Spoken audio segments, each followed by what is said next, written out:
আমাদের শরীরে আসলে একটা বায়োলজিক্যাল ক্লক থাকে, যেটাকে বাংলায় দেহঘড়ি বলা হয়। একটা দেহঘড়ি অনুযায়ী কিন্তু আমাদের সমস্ত হরমোনগুলো তৈরি হয়। কিছু কিছু হরমোন আছে যেগুলো সকালবেলা ভোরবেলা অনেক বেশি তৈরি হয়, যেমন কর্টিসল, যেমন থাইরক্সিন। কিছু কিছু হরমোন আবার রাতের বেলা তৈরি হয়, যেমন গ্রোথ হরমোন। মানে সব কিছু একটা ছন্দ মেনে চলে। কিছু হরমোন আছে খাবার পরেই তৈরি হয়, যেমন ইনসুলিন।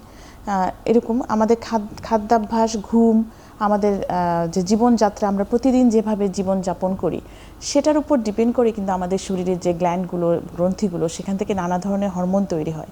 এখন আমরা যদি দেহঘড়ির বিপরীত দিকে চলতে চাই, আমাদের যে বায়োলজিক্যাল ক্লক সেটাকে যদি আমরা নষ্ট করে দিয়ে মানে ইচ্ছে মতো বিশৃঙ্খলভাবে জীবনযাপন করি, তার একটি নেতিবাচক প্রভাব তো অবশ্যই হরমোনের উপর পড়বে। তো বর্তমানে দেখা যাচ্ছে যে হরমোনজনিত নানা রকমের রোগ যে এত বেড়ে গেছে, টাইপ 2 ডায়াবেটিস বলেন, থাইরয়েডের সমস্যা বা ওবেসিটি, স্থূলতা এবং নানা ধরনের হরমোনের সমস্যা, স্ট্রেস হরমোন বেড়ে যাচ্ছে। এর পেছনে আসলে আমাদের এই দেহঘড়ির বিপরীতে চলা দায়ী মূলত।